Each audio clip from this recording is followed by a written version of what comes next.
Oh, so last episode we speculated about the prime radiant and how it works. I think we were right. Let's listen. There's only one, and we both have it. It's the same object in two places. Its quantum nature places it outside of space-time.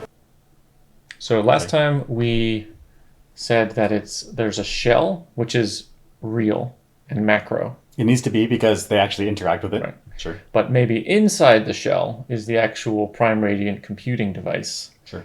which is quantumly coupled to the other prime radiant, which is all covered with a macro shell. So in some sense, the two internals of the two prime radiants are actually one and the same. Okay. Because they're quantumly coherent. But the shell, there's two shells, but one set of internals superpositioned at different areas of the galaxy. Okay. Sure. I'm down with that. And I think this last statement. Quantum nature places it outside of space-time. So I think at first hearing, I was like, maybe that's too much. But actually, this may be okay. There's some like research going on about how if something's quantumly coupled across many, many light years, then space-time is somehow breaking down. So you could kind of interpret that as outside of space-time. So somehow the prime radiant, because it's in this quantum state, cannot have a good definition of space-time. So it's just outside it. Outside. So it's outside of it, yeah. This is along the lines of the 2022 Nobel Prize in Physics. So very active research right now. I don't understand it, but I've heard words like this.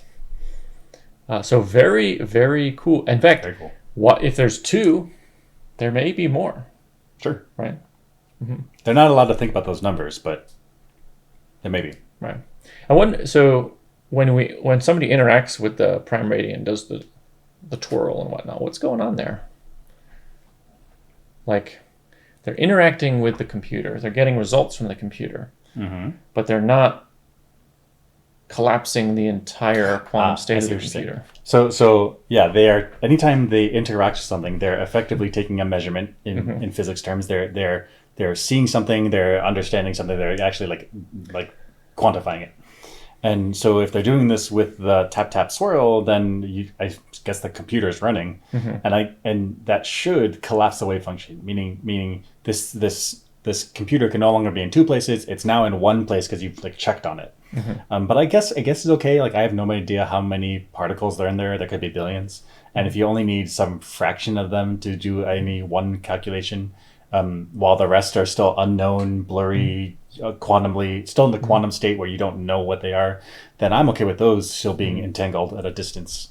And then when you turn it off, they get re-entangled and you lose information. So I think that's okay. So I guess there's a limited number of how many of these interactions you could do. Although if there's a huge number of quantum particles in there, it might be essentially infinite. That also may be once you turn it off, it can reset because you lose track of whatever particles you I used. see. Okay.